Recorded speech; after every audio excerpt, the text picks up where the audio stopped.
Au Cameroun, l'artisanat est l'un des plus importants secteurs d'activité avec un pourcentage estimé à 5% du produit intérieur brut pour près de 400 000 artisans selon le Conseil national des artisans en 2020. D'après l'Institut national de la statistique, 80% de ces artisans exercent dans le secteur informel. L'observation de l'artisanat camerounais montre que les femmes s'investissent de plus en plus dans ce secteur d'activité. Elles opèrent essentiellement dans la transformation des produits agricoles et pastoraux, maroquinerie, textile, vannerie, poterie, bijouterie, cosmétique. Un large spectre d'activités qui leur permet de créer des richesses et de s'autonomiser.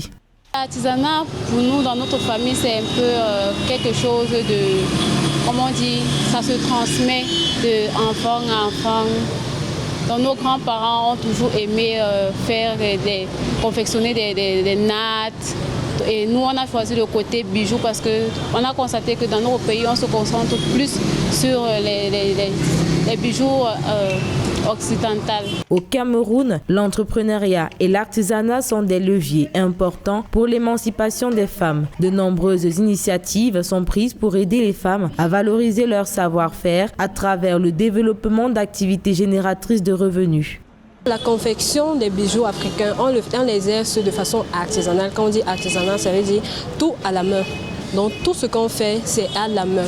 Les sacs, les boucles d'oreilles, les bracelets, les perruques, c'est à la main qu'on le fait.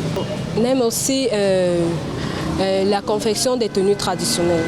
Oui. Conscient de la nécessité de valoriser le secteur artisanal pour contribuer à la lutte contre la pauvreté, à la création des richesses et des emplois, le chef de l'État a promulgué le 3 juillet 2007 une loi qui permet aux artisans, notamment les femmes, de faire valoir leur savoir dans un cadre régi par la société. Bien plus qu'un métier, une solution pour l'autonomisation des femmes, l'artisanat est la traduction d'un art qui se transmet de génération en génération.